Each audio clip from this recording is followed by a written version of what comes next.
is the example in this case.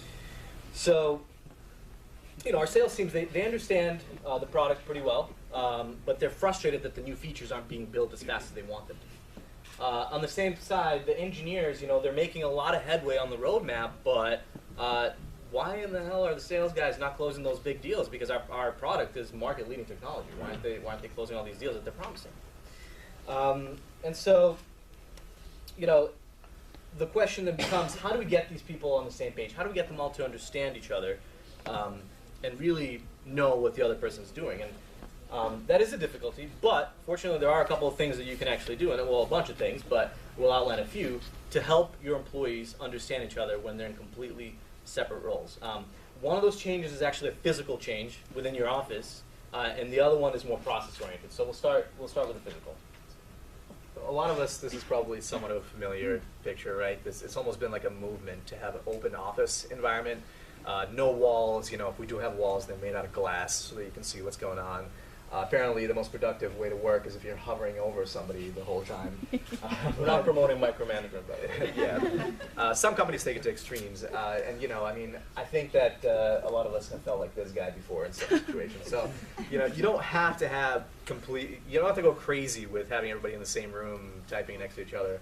But the point is here, we want to, in a physical way, as Vadim mentioned, expose people to the work that others do. And that just means, don't have your sales guys on one floor and your developers in a cave somewhere where they never interact, right? You want to have them at least somehow physically able to interact with each other. You told me a couple days ago about an interesting example. Yeah, so I read an article about a company called HubSpot. You guys probably have heard of them, maybe use their products. And up until they had 200 employees, and they still do a variation of this, but up until they had 200 employees, every quarter they literally made people pick a name out of a hat, and that's how they decided who sat next to who. Not like sectioned off into departments, completely random. And the theory behind that was the people that you sit next to immediately, you're just going to have a different relationship with them by default than the rest of the organization. I mean, you spend 40, 50, 60 hours a week with them. You might ask them more questions in general just because of that proximity. And so there is a lot of benefit to moving seats around and giving people exposure to other people in the organization. They will learn a lot from each other. But we do work in different startups here in New York or even bigger companies. I'm sure some of you guys have open office environments already as well. And then the question becomes, during the day, you might be thinking, all right, what the hell does John do all day? Or Mike? Or Steve? What the hell do they do all day? How many of you guys ever sat in a room and thought, no idea what this guy does? Okay. So it turns out there's actually a lot we can do to improve that. We're not just showing you guys this because it was a great movie, but you have an example of the training place. Yeah. It can work really effectively, and actually Milan mentioned this, where sometimes you can have business people to take the load right off of the developers sometimes. I was working for a company once where we had a very technical product. That's why we hired cats to do our support now. The product was so technical. It was a product for developers and for IT people, and so a lot of the support that was done, pretty much all of it, was done by engineers as well. What they found out, though, is for people that are going through like a free trial or using the product for free, or even just getting exposed to the product in the first couple of weeks of using it, there's a lot of the same questions that start creeping up. And so why not train one of our marketing guys to take the load off of the developers a little bit? And it was pretty quick. I mean, the guy already knew the product decently well, but they trained him up, and he would just sit on the live chat, basically, and answer questions. And it had actually a tremendous impact on the organization. And I'll tell you why. Because, first of all, marketing and sales typically, I hope in most companies, works very closely together, right? They're very tied to each other. And so now that this guy got a better understanding of the product, he was able to communicate that understanding to the sales team as well. So the sales team got a better understanding through him. But not only that, but he was able, because he thought of it from a business perspective, from a user perspective, he was able to notice that in the first week or so, on average, there was a pretty high drop-off of people from the trial. And he started to investigate further, because he was not a developer, he wasn't busy all the time coding, he had time to investigate. So he investigated further, why is this the case? And he noticed that, it's actually this part of the product that's supposed to load something automatically so that people know that it's there. It's not, the UI is just not really showing it, so people don't see that it's there, or they don't understand it easily. And so it was a very simple UI fix. He noticed that it got fixed, and it improved our conversions by a lot. So getting people to join and do things that typically maybe somebody else in the organization does can actually be very valuable. And we are going to wrap things up. I guess we're running low on time, but there's different ways to accomplish this as well. Other companies have sales guys once a quarter. They answer all the high-level support tickets. They get some training around that. That helps as well to get more exposure to the product. But quick poll before we move on. How many of you guys are engineers again? Can you raise your hands? Software developers, you write code. Okay. How many of you guys are engineers that have either led part or led the whole sales call before? No hands. Okay. So I know engineering probably thought you guys are off the hook, but while the mentality for a lot of organizations is we can't bother our engineers, they need to be totally focused on their work, there's actually a lot of benefit in bringing your engineers into the sales process as well, even if you don't have a super technical product. Well, first of all, they're going to get exposed to the customer, and they're going to get feedback directly from the customer and the product, which can shape the roadmap. But secondly, they're going to hear all the difficult objections that the sales guys hear on a daily basis. And they might realize that sales is actually not an easy job. Coming into work every day, picking up the phone, and dialing total strangers and convincing them to spend money on this nebulous technology that's supposed to bring value isn't necessarily the easiest thing in the world. So not only can bringing an engineer on a technical call help you close more deals by adding the value immediately from the engineer's perspective and building that trust with the customer by having an expert there, it can also help them understand the salespeople a little bit better as well. And here we have Bill Gates on the phone. I'm sure he spent a lot of time on the phone. He was the CEO.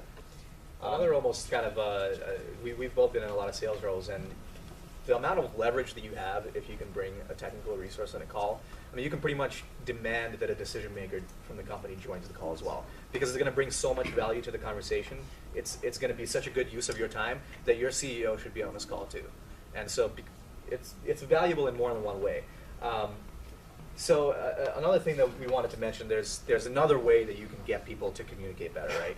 And some companies embrace this, some don't, but happy hour, that's a great idea. Having happy hour in your office, maybe for most of us in the companies we work for, it looks more like this. A bunch of dudes, but let's go. Nobody's doing without lighter.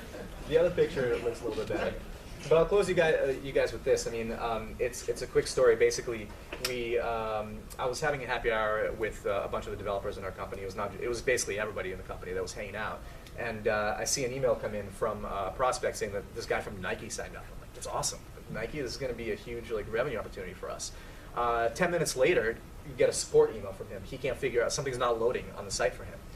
Well, I could have created a ticket. It was Friday night at 7 o'clock. We all had a few shots already. I mean, I don't think anybody would really take a look at that ticket until Monday. So I was talking to the developer that was right with me there because of happy hour, and I asked him, dude, can we just look for 5 minutes and see if it's a problem on our end, on his end? Is it something that we can fix right away? And he's like, yeah, sure. And we both walked over to his terminal. We realized that it was, in fact, an issue on our end that would potentially affect other users as well later on if it wasn't fixed. And he fixed it right there. And I replied to the guy, and he was very happy. He didn't expect to hear from me at that time. And so the main point here is, you don't have to have happy hours in your company in order to get people talking. But the biggest takeaway, I think, from this is you have to give your employees or people that you manage ownership over the work that they do. And if people have that sense of ownership, if they don't feel like they're going to be yelled at every time they make a decision, if you actually give them the ability to make decisions, I think you'll notice that people start working together more. They start communicating more. They're more cohesive. They're not in their own little islands because they're not afraid. And so that's I think, a really important thing. Yeah, if there's one takeaway from our talk, and that's basically it for us, it's try to empower your employees and set a purpose for them to come into work every day. They're the experts. They understand. That's why you hired them. They understand the work that they're doing. Let them make those decisions. And also let them know that they're making them decisions not just for the company, but for the customer, which is what they're doing there all along. They're building the product for the customer. So we love to talk about this stuff all the time, and we'd love to talk to you guys afterwards if you want to come up. Here's our contact information too. Feel free to reach out. And we're always working on different projects, building different things with developers. We partner with a lot of developers, so we'd love to hear about some of the stuff you guys are working on too. Thanks a lot, guys.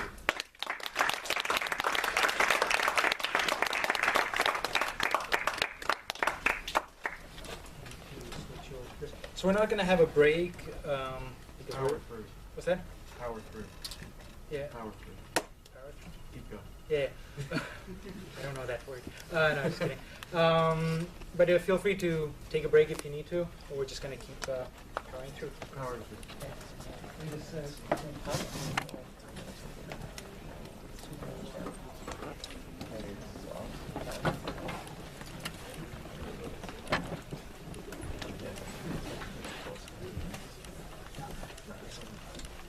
Already done. All right, thanks.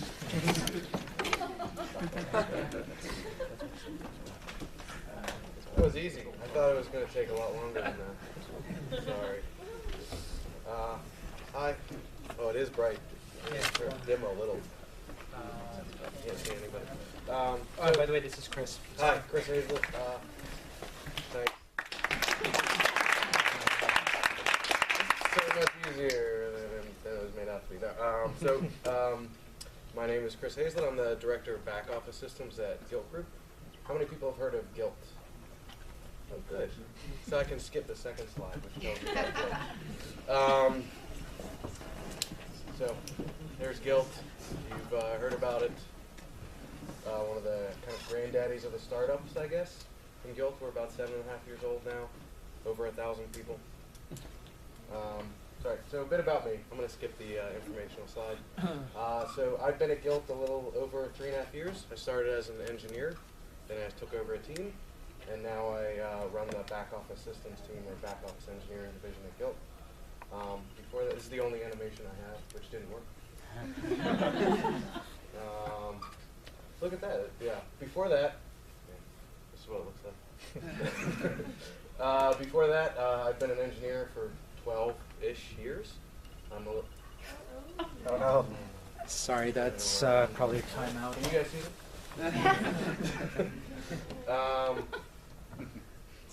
All right, I'll keep going. So, right. So I've been an engineer for 12.5 years. I've been at Gilt for over 3.5 now. One of the unique properties of being of working at Gilt as an engineer and as a manager at of engineers at Gilt is you have to have coded. And for the most part, you're a coding manager. There's kind of no such thing as a manager who doesn't write code who manages engineers. It's really important to us from a cultural perspective. Any change? Okay. Your time is ticking now. Just No, keep that out. It's fine. So a bit about my group. We are now, we have 26 engineers on my team across 2 offices in Dublin and New York, and then I have a number of remotes across the US and a couple of guys in the Ukraine. And I have, in addition to that, 4 business system managers or analysts, 3 program managers, and a UX designer for the whole back office team. It's better. I have a map. There's like there's little circles and numbers in it. It's really pretty.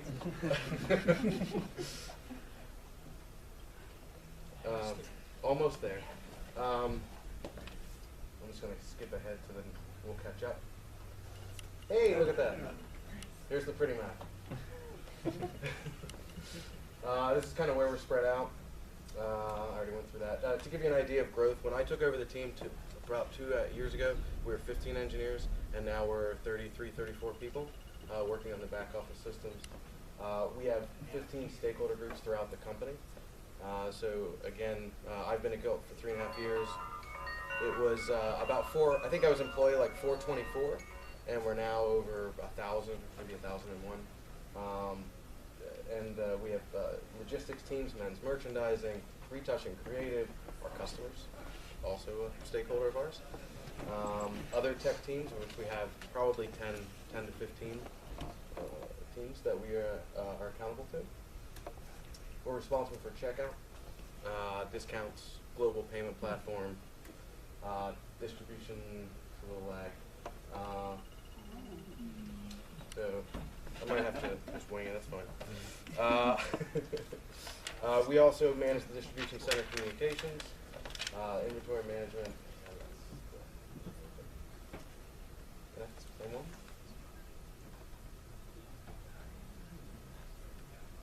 Rotate it. Doesn't like that.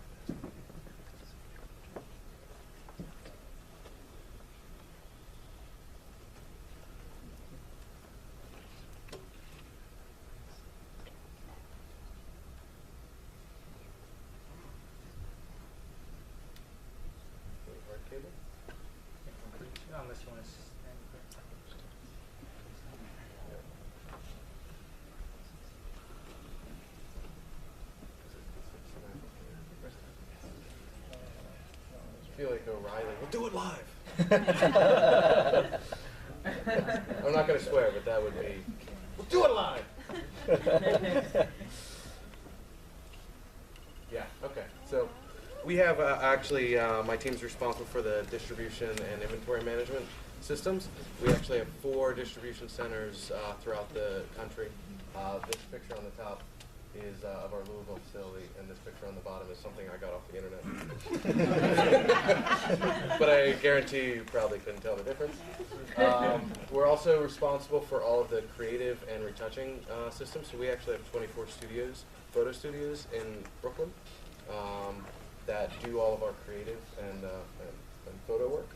So my team writes systems that manage that huge amount of volume. So we're taking thousands and thousands of pictures in each studio every day. We manage the descriptions. Our systems manage descriptions, the product catalog, purchasing, etc. So in short, we're kind of enablers, right? You need a new shipping option, yeah, you give us a call. You need to open a new distribution center in Vegas, yeah, that's us. I did that. That was really fun. But the problem with being an enabler is that you say yes to everything, right?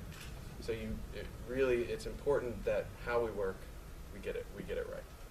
Because if you're not careful, well, no, you know what? I might just we'll skip it and I'll just we'll give up. Okay. We're giving up. I'm gonna wing it. I have a whole bunch of slides. We're gonna. All right. So. Oh, there was even a good joke. There's like a picture. Like it was a really good joke. Or at least I thought it was funny. Every time I saw it, it made me laugh. Right. Tell it. It's not. It's a picture. It's like a sad face. It's like a sad face with John. It's like a Jon Snow sad face from Game of Thrones. And then there's like anyway. I'll try and make the sad face, but he has really nice hair and it's windblown, and then it's like windblown sad face. I don't have nice hair, so we'll try to.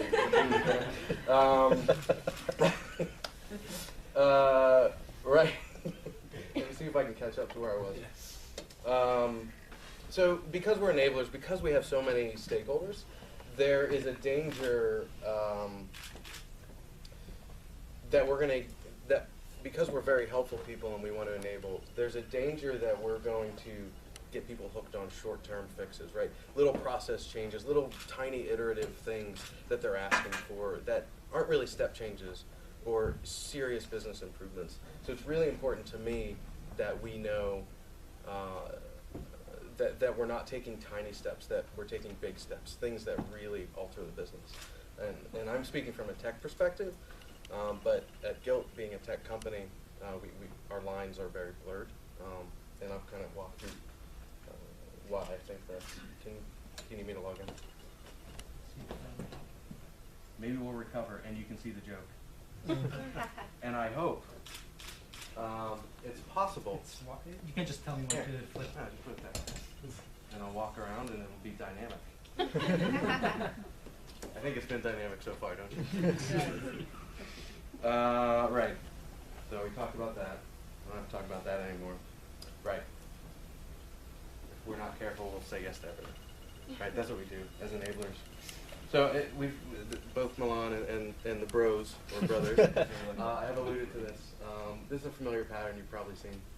You know, here's a tech request. No, we're not going to do it. No being the tech response. Not right now. We're not going to do that either. Signed a contract. This happens.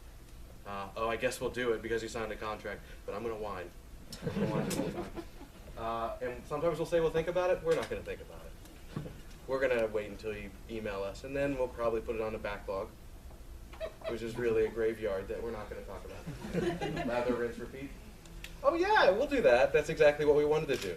So we're going to do that for you. Isn't that nice? And we'll say maybe. This also means no. Gosh, this is where you end up with that